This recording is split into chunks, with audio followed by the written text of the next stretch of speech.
everyone, and welcome. I'm Jennifer, and you are listening to the Ego Next Door podcast.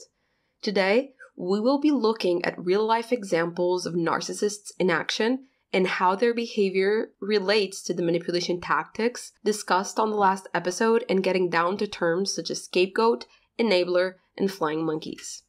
Now, let's look at different accusations that I have made to a narcissist, but you shouldn't, and have resulted in counter statements which serve as a perfect display of their hypocritical and emotionally immature nature. All of them are linked to one specific thing, and that thing is direct confrontation. In other words, calling a narcissist out on their bullshit. So brace yourselves, here we go. You tell a narcissist they are selfish, the likely response will be, "I'm selfish because I care about you. Everything I do is thinking about you. I'm not selfish, you're just ungrateful, because you can't see that what I'm doing is for your good too."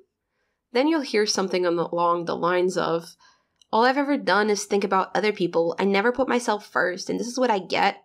Great, you're just like the rest of them.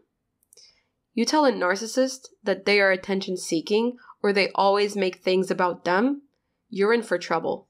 They'll make you feel bad for accusing them by brushing it off with things like, "What's the problem with wanting recognition for my success?" Or, "I can't believe you would accuse me of that. How dare you?" You tell a narcissist they never listen, prepare to be insulted. "Yeah, I listen, but what you say is boring. You have got nothing new to say. It's repetitive and annoying to hear you." You tell a narcissist they always think they're right or that they never apologize, you are signing up for a workshop. They will be eager to present you with a PowerPoint of all the little times they provided you with basic knowledge, and somehow at the time you missed it, so that can only mean that they are usually right, and you should start trusting them more than you trust yourself. They will also be sure to guilt you, and give it enough time, you will find yourself apologizing for things you didn't even do or say. You tell a narcissist that they need help, they will tell you that it's everyone else who has a problem. Bonus points if you are already in therapy. Then they will insult your lack of results and improvement in treatment by saying something like, "No, you need help, and the help you're getting is clearly not working." You tell a narcissist that they are playing the victim or that they're always wrongfully blaming others. They're playing the victim? What about you? With all of these accusations and disregard for their feelings, take a good hard look in the mirror. You're the one who keeps insulting me and making me feel bad for caring so much about you. You tell a narcissist that they are fake, they will definitely turn it around you. "Why do you hurt me like this? Do you gain pleasure from making me suffer? Why do you insist in doubting me when you're the one who never tells me anything? I can never trust you anymore. I just don't know if you're gonna hurt me and attack me again," they'll say.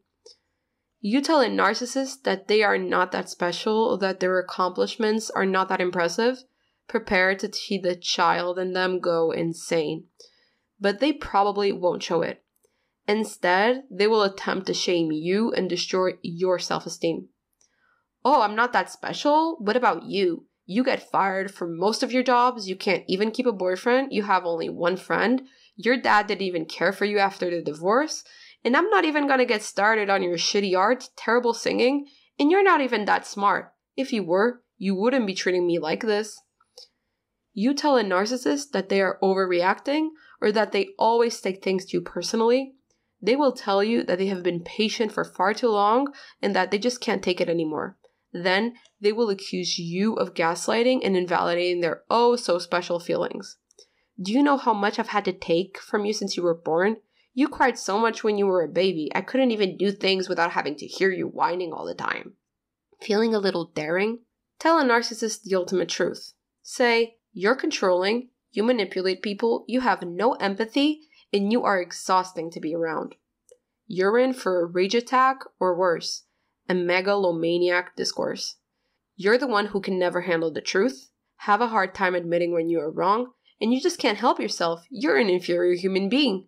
They've gone through a lot in their lifetime. They've lived through so many things. They are so experienced in the art of living and being intelligent that something must be very wrong with you if you cannot see that you're the one who is ungrateful because they're sharing their wisdom and you dare to question them. They're going to get up and quickly get their papyrus roll of all the things they have done to you because they love to keep score.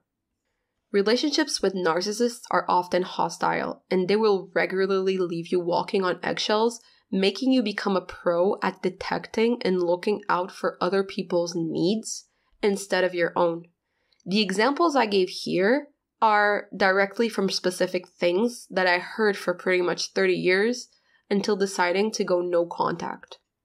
According to PhD experts and psychologists, narcissists lack a positive emotional connection to themselves. Due to their underdeveloped sense of self and lacking internal resources, they constantly require validation from others to cope. When a narcissist feels hurt or has their feelings of superiority questioned, they may respond by devaluing the person they believe to be the cause of their harm. This is why they attempt to control you, and they use these tantrums because it is the only way that they can channel their rage. In fact, they go from pain to rage in a heartbeat. Witnessing these tantrums can be so frightening that both as a child and as an adult, it is difficult to not give in to them, especially if you know that once you give in, the rage will settle and suddenly you will be regulating their emotions. Soon enough, you will forget that you exist.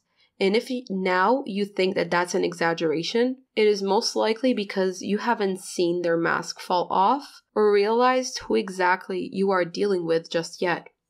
Narcissists have a discreet way to attribute special roles to the people in their lives. Most of everything a narcissist does is to fulfill their narcissistic supply.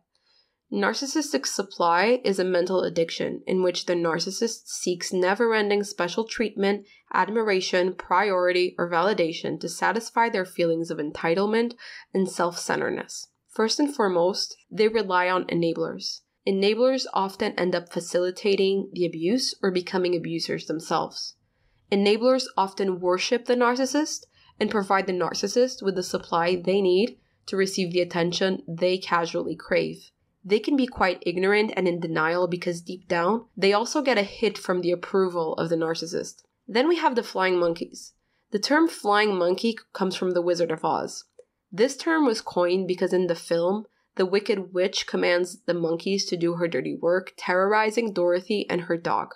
People end up being flying monkeys because they believe in the lies narcissists feed them, or because they are too weak-minded. Flying monkeys don't want to end up being the scapegoat. So if they have hints of truth, instead of potentially fighting a narcissist, they become part of their fan club. This ends up being very convenient to them, especially since, as a flying monkey, they will have the narcissist's temporary respect and attention. However, if the narcissist loses their scapegoat or enabler, they will most likely convert flying monkeys into a scapegoat. If the flying monkey realizes this and falls from grace, they might reach out to apologize to the scapegoat who left. However, more often than not, the relationship will be too strained to patch things up again. Now, if you are listening to this, chances are you or someone close to you is a scapegoat. The scapegoat usually has a gentle personality and is kind, and unlike common misconception, can actually be quite talented and intelligent. Narcissists don't always go for the weak because they are easier to manipulate. Narcissists' preferred target are those with traits and characteristics they admire because they believe it will rub off on them and give them the spotlight that they crave so much. Funnily enough, once the scapegoat has been chosen, they will be used as a means to deflect attention from the real conflict and embody the rejected parts of the narcissist's ego. Scapegoats are often the ones who make the first move to forgive or apologize. Scapegoats have often been ignored, dismissed, discredited, or shamed, told they cannot do anything right, and blamed for being the problematic one. Their vulnerabilities have been picked on and magnified, which makes them isolate from others and feel unloved and unlovable. But what can a potential scapegoat do to avoid becoming the scapegoat? Or if already one, how can a scapegoat release itself from those chains and finally gain back control of themselves and of their own peace? On the next episode, along with more about my personal story, I will show you why I should never underestimate the power of narcissism. Thank you for listening to the Ego Next Door podcast. See you soon, and I hope you have a wonderful day. If you enjoyed today's episode and would like to hear more, don't forget to like and subscribe. And if you would like to access all our updates and free resources, make sure to follow us on our socials at Ego Next Door on Instagram and Twitter. The Ego Next Door podcast is presented solely for informational, educational, and entertainment purposes. The content here is not intended to serve as a substitute for the consultation, diagnosis, or medical treatment of a qualified healthcare provider. Reliance on any information provided here is at your own risk. If you or someone you know is in crisis or experiencing suicidal thoughts, please reach out immediately to someone who can help right away. Call your national emergency services or go to the nearest hospital.